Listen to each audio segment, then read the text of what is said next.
Joe another daddy if you could. That kind of does a double whammy to him, because I go like, they're expecting like a knife to fly through the air or they chase some creature around the kitchen like Charles Manson, stabbing it to death in the house. You can't get rid of that reputation. I mean, it, you know, it precedes him. Ozzy Osbourne bit the head off a bat. I remember I had an argument with a record executive, and he turned around to me and he goes, "Why am I listening to you anyway? You're married to somebody that bites the heads off bats." They all taste great. So that even came from, you know, a mature record executive, or he was meant to be. Actually, he was a moron.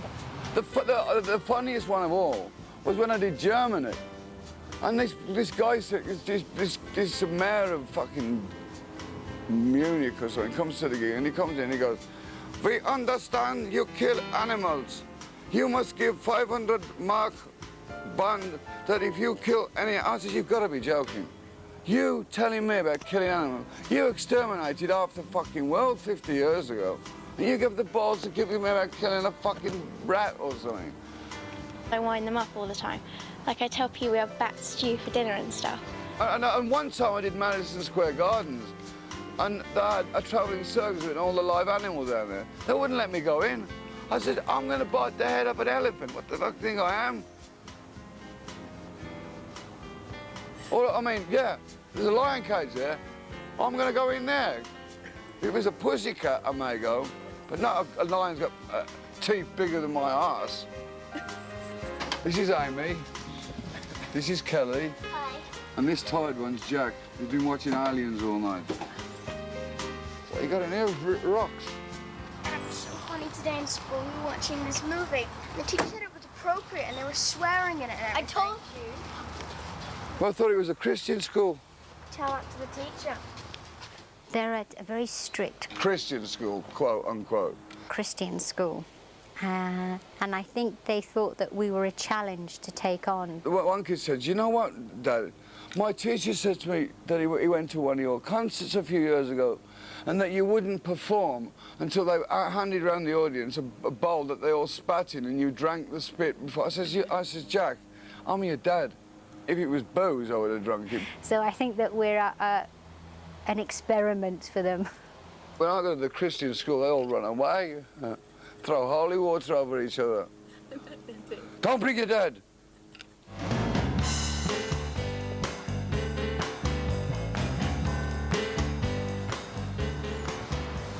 But the thing about this house, it's got a garden, you know, which is really, really nice about it, you know. At least the kids can run around. We have tea in this little summer house here. I used to have an afternoon pint. Everybody's been in a situation where you've been so drunk, the next day you wake up and you go, "What did I do? Where was I?" But it just happened more than occasionally with Ozzy. It was probably every other night.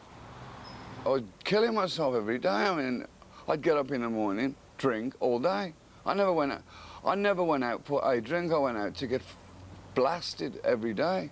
He would disappear for days on end, and I had no idea where he was. I mean, he would go out to a bar and not come back for 2 or 3 days. Back, you think, God, did I really put up with... I must have been mad to put up with all of that. And now it just seems like it was somebody else living that life. It couldn't have possibly been us.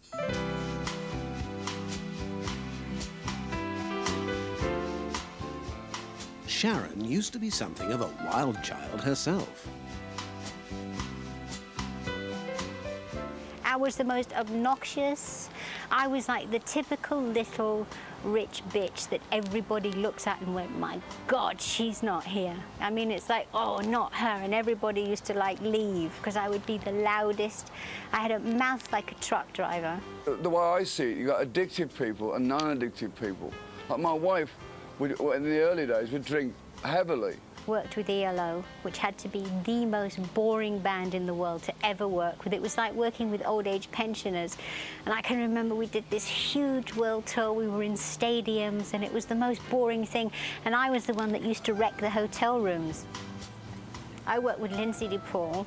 That was very interesting. We were sharing a room together. And I came up into the room and I was drunk and she told me off. So I opened her suitcase and peed in it.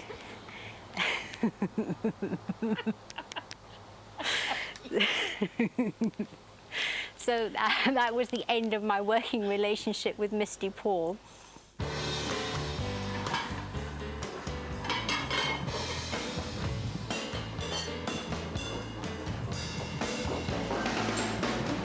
I'm going to take a crap in a minute. You want to come in with me?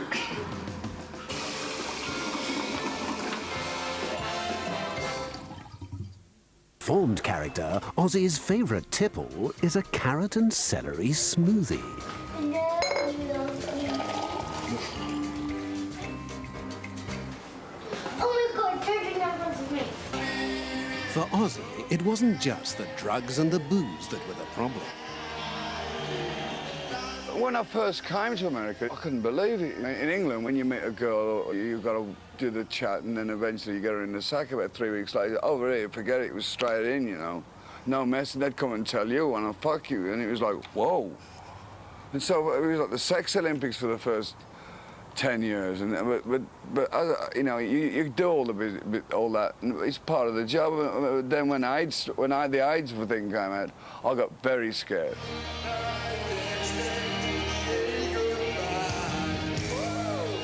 A man can go out and screw 10 chicks a night, 7 days a week, and he's a stud. But if a woman does that, she's a slag. What's the difference? I mean, there's just as many male groupies as there are female groupies, and they're just as bad. I was in the hotel room, and then they got minibars. I thought, oh, I'll just have a quick one at the minibar. Next minute I know, I wake up in a club, and I got this great big giant bottle of cold sake, a gallon of it.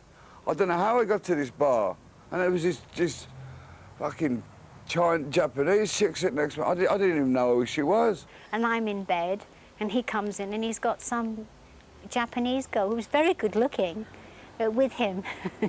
The door opens, Sharon punches me in the eye, punches her in the eye, takes a picture frame off the wall, smashes a picture frame over my head. She went flying through the door with him after her.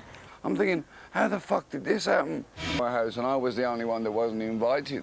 She could never party without everybody leaving by 7:30 with me swinging through naked or something, you know, coming through with a dead cat hanging off my shoulder or something.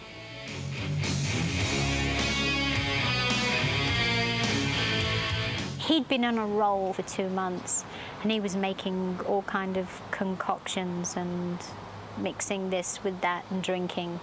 And you could just feel something was going to explode. And his eyes, if you ever look at anybody that's really stoned, their eyes are kind of vacant. The lights are on, but no one's in.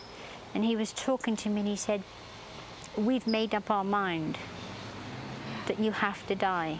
All I remember was taking a drink the next morning. It was bits and pieces of it are there, but I thought I was dreaming, you know. Him and his friend, whoever his imaginary friend was, jumped on me. But the next minute, I woke up in a jail cell in Amersham police station, and I was charged with attempting to murder my wife. And prison is not a very pleasant place to stay, you know, full of criminals. He got taken away because I pressed the panic button for the alarm. I was in such a state of shock.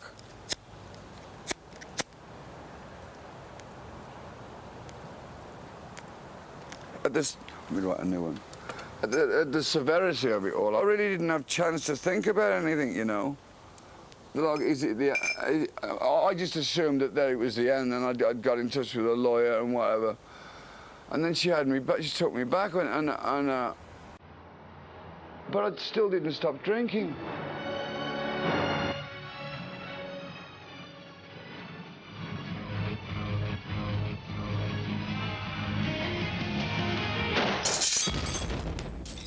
It was at a point where we just couldn't cope. Ozzy and I were both totally insane with our behaviour, that we would have ended up with nothing and just probably been put into a lunatic asylum, the pair of us. So I woke up one morning and said, that's it, you know, I cannot do this.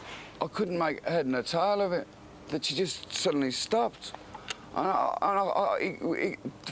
do that, I was so baffled by that someone can be a heavy drinker and then just stop.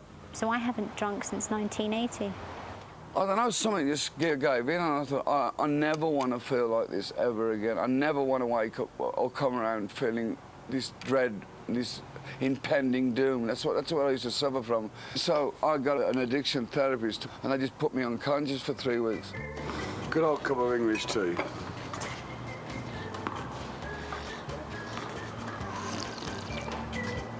Wicked. I mean, I'm not on the Alcoholics Anonymous program. The reason being is, I looked at it like this, that if I had my left leg amputated at the knee, I'd have to accept the fact that I got one leg. So why do I want to sit in a room full of one-legged men talking about how I lost my leg for the rest of my life? In the 70s, it was like, hey, man, what's Star saying to you? But now it's like, hey, man, are you on the program? Well, how much time you got? It's like, fuck off, leave me alone, you know. The new drug and alcohol-free Ozzy Osbourne is a fitness fanatic. The worst thing that anybody can say to me is like, Christ, Ozzy, you're gaining weight. That really spoils my day, you know. I don't feel comfortable in gyms, you know, because you get these like he-men there. You feel like a fart standing next to them, you know. He'll work out for 2-3 hours at a time, you know, non-stop, won't take a break. It's good fun, though. Don't look like I'm having good fun. He drives himself crazy because if he doesn't do it each day, then he gets really annoyed with himself. Get fit and die quicker. I know my luck, I'll probably get shit on by some rare bird who's got some rare virus and die on the front there with a big blob of bird shit on my shoulder. He goes through phases with foods and drink, too. He goes through these stages, like being a vegan, to eating fish and rice, to eating chicken and rice. And it's lemon cake and coconut now. You've got to try something. It's the best cake you've ever had. It's wonderful. It'll be like everything. He'll drink 20, 30 Diet Pepsis. Then I can't touch a Diet Pepsi. I drink Perrier. I'm kind of, excuse me, I'll just drink my tea. Before it was coffee, he was mad on coffee, and everything had to be just black coffee. Now it's English tea. I must have my English tea. You know, over here, they can't make a fucking cup of tea to save their lives. They put the tea bag on the side and put a cup of fucking water by the side. Pisses me off, that does. And I say to these waiters, when you go in the back, get the tea bag, put the tea bag in the pot, pour the boiling water on the tea bag and let it stand. Yes, sir. And he still comes on a fucking tray with a tea bag on a plate. Everything he does to a fault. When he diets, he won't eat for days on end. He won't anything. I mean, it's all you can do to make him take water. And then when he binges, he'll eat chocolate all day long. He goes downstairs about 3 in the morning, stomping about eating chocolate. And then he shouts a lot. Last night, I turned around and he had a crunchy bar stuck to his back, half eaten. So he had this much crunchy bar on his back, and where he'd been sweating, it was all like... I turned around and thought, what the hell is on his back? I thought the cat had crapped on his back or something, and it was crunchy bar. No, because I'm short-sighted. There was half of a chocolate bar in the ashtray. And I went to light it thinking it was a fucking cigar. I'm wondering why it wouldn't light. He just likes smoking for some reason. He can't really help it. And it's really like his body, I mean. They hate the smoking. None of us smoke. I've never smoked a cigarette in my life. I tell him what these facts that I find out when I read books, like, do you know if you smoke 20 cigarettes a day for a year, you drink a cup of tar? And then he, like, stopped smoking for a week. But every day he gained a pound because he kept eating, like, chocolate and everything. So he said, I can't take this anymore. And so he smoked a cigarette, and I said to him, Dad, what's the point? Because what do you prefer, like, dying of lung cancer in the next 10, 15 years, or like putting on weight? And he said lung cancer. I have to sit outside and smoke. Fucking $3 million house, and I'm sitting in the fucking tennis court smoking a cigar at night. When he went for a checkup and an x-ray of his lungs, he didn't really have so much tar in his lungs. And his heart, he's got a heart of a 25-year-old, and his lungs are really good. So I guess he's doing quite well. Because Fergie now is over here doing fucking weight loss shit, which is such an embarrassment. When one of our royal family are over here fucking... And yes, I am from the royal family. I lost weight by eating this shit. And it doesn't work. If you want to lose weight, you've got to cut down your fat and work out. I mean, what they've got up to lately makes my antics look like a joke. There was a 1-800 number here where you could hear that Camilla Parker Bowles, whatever her name is, talking to Charles, and he was like two school kids. I'd like to come back as a tampon. The fuck's the matter with him? I mean, he would want to come back as a tampon with a right. He's the future king of England wants to come back as a tampon. He's got psychological problems, big time. It must be them ears.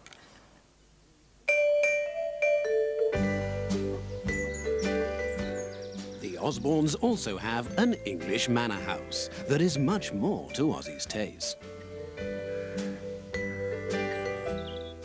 We've been here about 4.5 years in Buckinghamshire. I think it's about 180, 170 acres.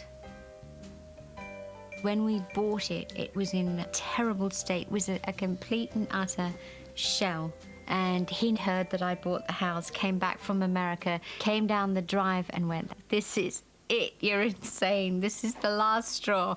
And for probably 7 months, it was a nightmare with him. It had no roof. It was like a derelict. I said, "How much did you pay for it?" She said, £1 million.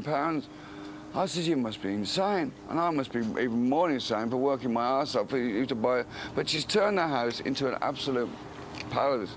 Because when I go back to England, it brings me back down to earth. Because the thing about America is there's a lot of bullshit. Like when you're first in town, you think, oh, it's ever so nice. You go and buy a kitty litter bowl and they go, enjoy. When you go and pay for it, what are they going to do? Eat the shit. I mean, everything's have a nice day and you're welcome. You know, it's all crap. Yeah, they're all so happy all the time. It's a bit weird. Because everyone in England's really sad and everything. But in England, it's like, oh, take it or piss off with it. You know, it's like, there's none of that bullshit in England, you know. People think, oh, you know, mad rocker, he's got to have jukeboxes and pinball machines. Ozzy likes things to be traditional, and he chooses most of the paintings.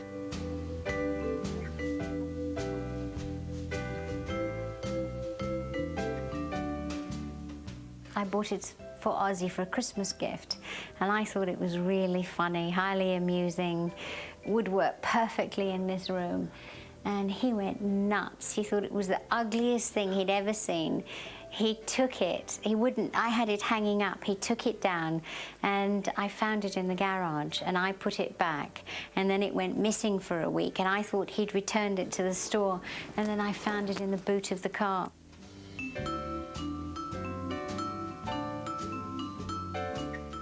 He loves naked ladies, and you'll see that most of the paintings in this house are of naked women. I like Victorian naked women because the reason being they had beautiful shaped bodies, had shape, whereas now they're like just sticks. I mean, in this town, if they ever find the fountain of youth, they'll pipe it straight to LA. I mean, one day Sharon and I parked our car then we were down in Beverly Hills, and there was a line of women in front of us, and they all turned around, they all had the same nose. Every one of these old, they were all about 950 years of age. I mean, it's scary. I mean, they have that many facelifts, they fart through the back of the neck. And another thing out here, they all go for colonics. Now, I don't think there's anything. I'll meet you tomorrow for a colonic at 10 o'clock. Oh, yeah, we'll have a lovely time. A pipe up your arse.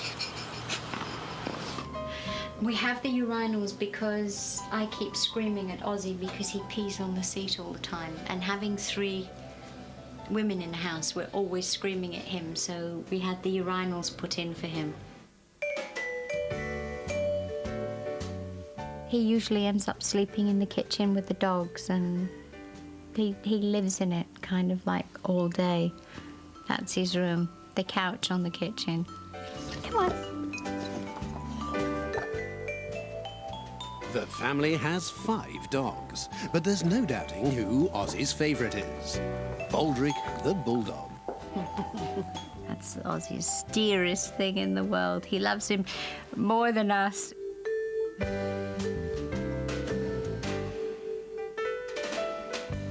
He's had 2 facelifts because it gets very hot in the folds and it leads to them scratching their face because it's hot and sweaty, and it leads to infection. He's had each side of his face done, and he now wants to have some lip implants.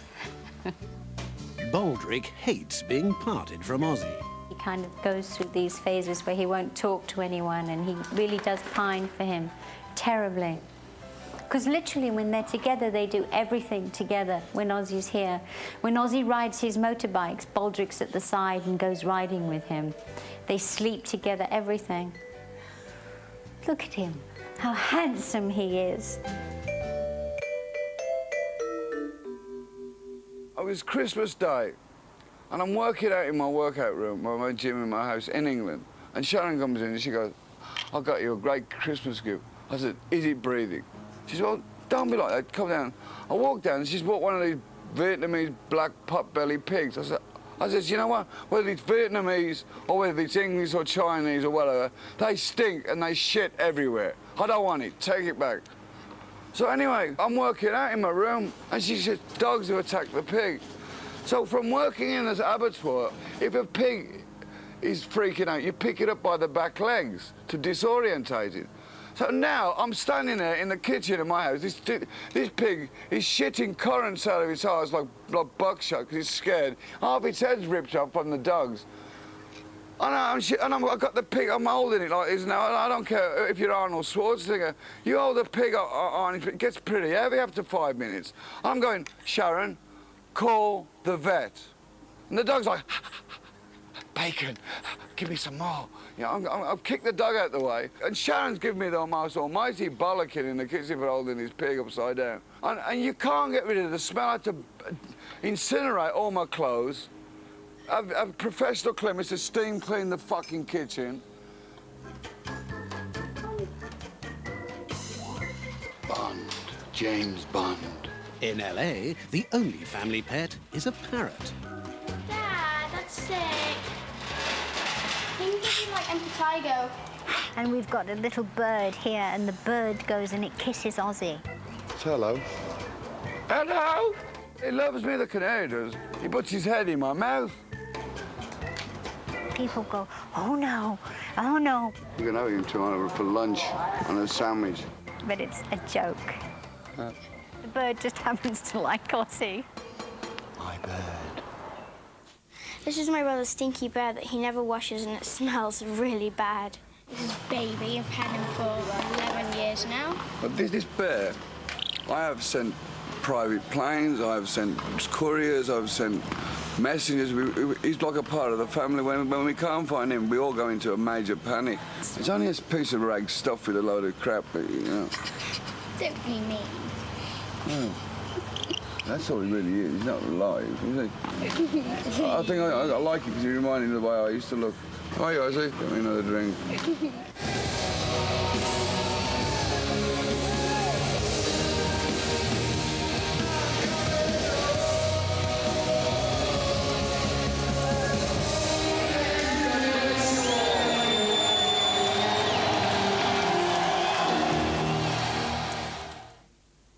Ozfest, a touring heavy metal spectacular featuring a host of new and established bands, including this year the reformed Black Sabbath. Okay.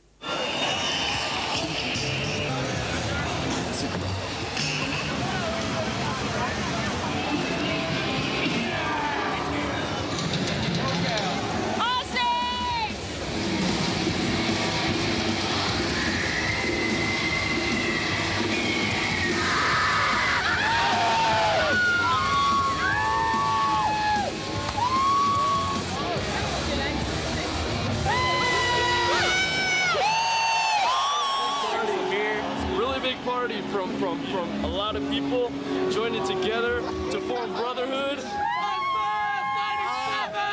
to bring out the metal in every person, to let out your aggression, to feel the power, to know what Ozzy's really about. And Ozzy, he's a god, man. Look at Ozzy, how long he's been here. Rock and roll, man. Hey, if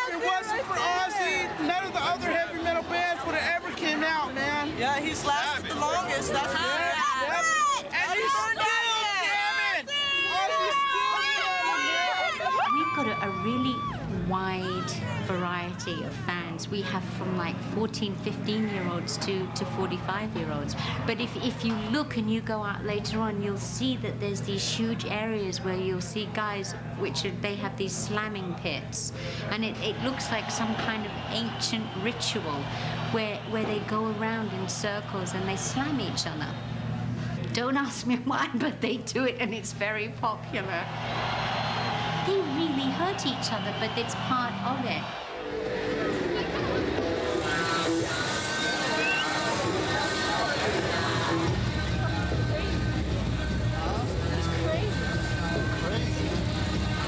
Have you done this before? Never.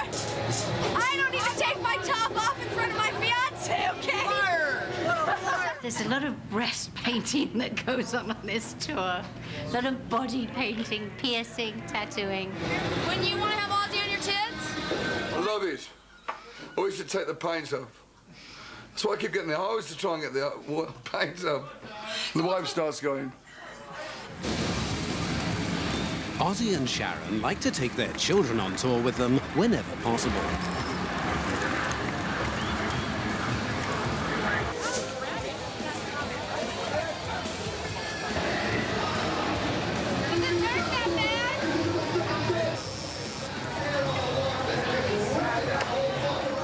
This is where they have like tattoos and they go shopping. Thing to do before the show.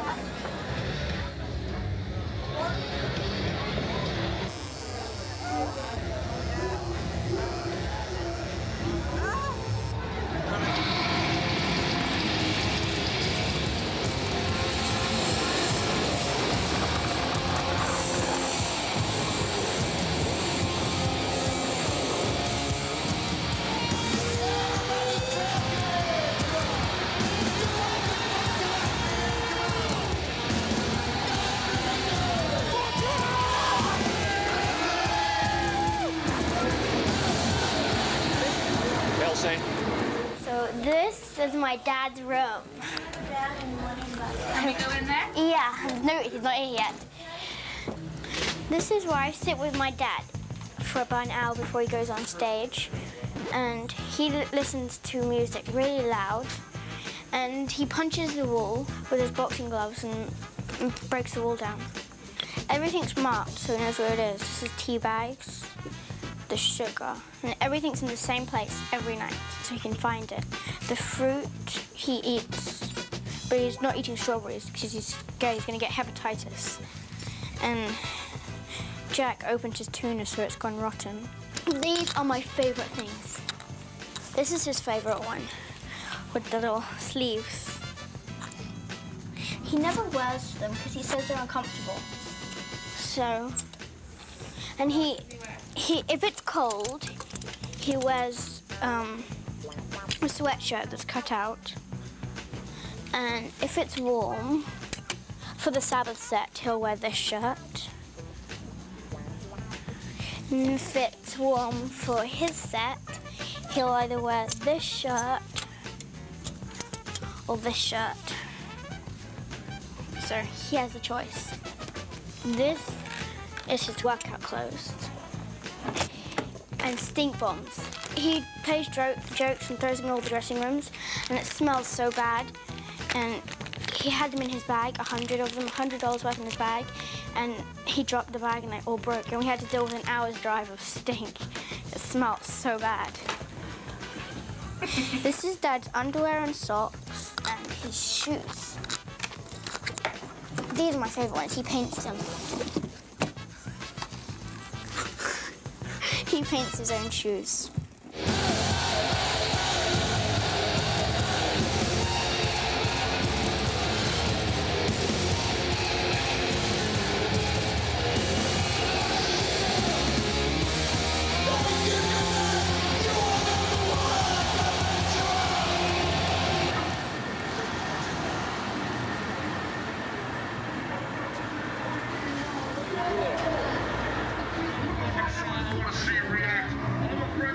Ozzy tends to arrive a couple of hours before he goes on stage in order to psych himself up. When he arrives, the whole hallway will be cleared out because he doesn't like to see people. It sounds weird when there's 14 bands on and entourages. But the hallway has to be cleared because he doesn't... If he came in now and saw what was going on back there with the sea of people, he would freak. He'd, like, turn around and just run. So it has to be quiet and empty. And he goes into his room, and he won't leave that room until he goes on stage. He listens to Paul McCartney and Annie Lennox and kind of revs himself up for going on. And he has his tea, he does his, you know, his whole mental thing of getting prepared, and he's very quiet. He doesn't like to see anyone or talk. he'll come from up in the dressing rooms, down here, onto the stage, and then he'll run across here, right into the dressing room, which is right here. And he'll sit down there, warm up, and just get ready. He has a rest, like halfway through the concert, has a drink, has a sprayer, and it's just where he hangs out. This is Tony, who helps him in here. Hi, Tony. Who's that? Camera. Excuse me. You well, Ozzy? Well, we are going to stage left now. And this is Joe Holmes' place where all his guitars are, and his equipment. And this is the sound desk right here to improve all the sounds and all that. And if we want to go to center stage, this is Philly, who's Hi, Mike how are you? Borton's tech. Jack, what are you up to? You taking the tour tonight? Yep. This is Mike Borton's pearl color double drum set. And if we would like to move to stage right, it's where Robert Trujillo hangs out. This is stage right. This is Hey, Jack, Opie. how are you? Jack is in charge of the entire project here. He spent days and days and days putting it together. Months, actually. We started when? In about last December, right? Yes. And we kept in contact, faxes and all that stuff, and we put it together. We're a team, aren't we? You said it. Yeah, Jack's the man.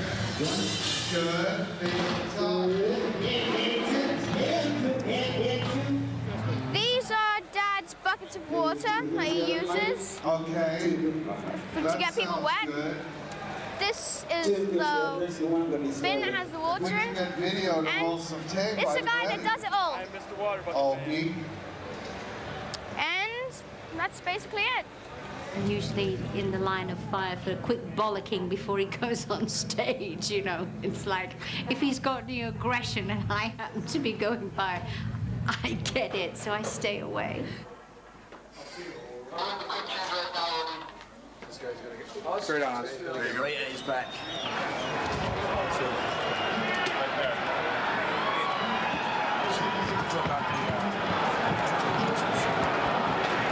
Okay.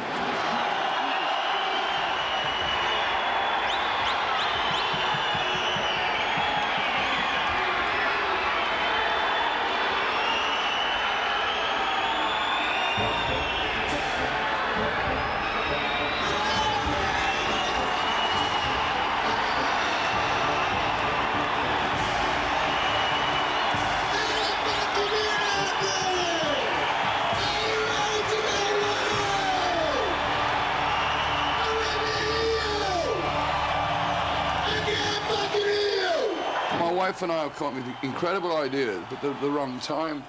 This time, it's outside shows, and they tell me that this time of the year is the worst pollen count in the world. So I've been dying, puffers, Ventolin, rubs, chest, voodoo spells. I mean, having a hell of a time. I mean, in the desert here, you get like the sun and the wind would kill you. Every tour it's harder, and I can't do this much longer, but he's a drama queen anyway, so it kind of goes with the territory with him.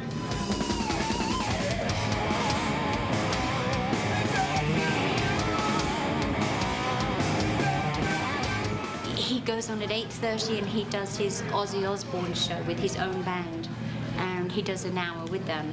a 15-minute break, and then he goes back on with Black Sabbath.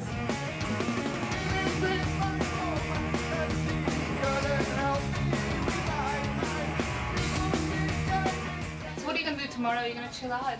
We're going back to the house in Beverly Hills. The phones will start at 7, so they'll end up at fucking 4 in the morning, so I'll end up having a row with Sharon about 3. She'll get in the car and just slam the car door and drive off with a car phone. Now these fucking cell phones are driving me nuts.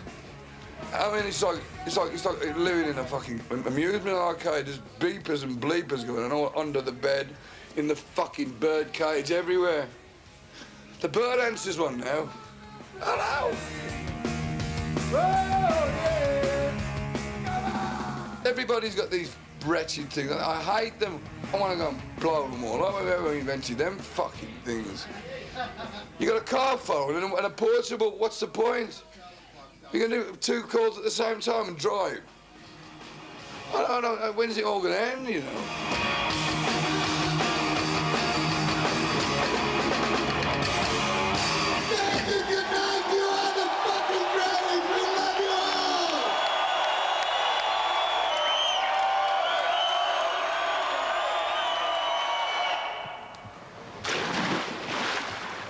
So many more better singers than me, and there's so many more better artists than me. I am so grateful for having such a family, such an existence, such a following. But I've always said to Sharon, when and if it starts to dwindle, then I'll hang my microphone up, you know, but it keeps getting better and better, you know. I don't know what the secret is. I'm just extremely grateful to the man upstairs and for being alive, you know. Happy knees. And your Mars says, you gotta give me a head start, I'm an old man. Go! There's nobody like Ozzy. Nobody. You know, people think, oh my God, Ozzy, you know, raving lunatic, drug addict, alcoholic. Yes, you know, but too, there was so many good things, because otherwise I would have never stayed. I'd have to be completely nuts to stay. Do you want a fork, darling? Fork off, darling. I know I'm a little bit nuts, but I'd have to be totally out of my mind to stay. He's very generous to a fault, kind-hearted and amazingly funny. If you look back on your life, is there anything that you would change? And I wouldn't change a damn thing, because if I changed anything, I wouldn't be here now sitting talking to you, because I'm a believer that your life's planned out before you. I mean, why I'm not dead is a miracle. He deserves to be alive. He's a great guy.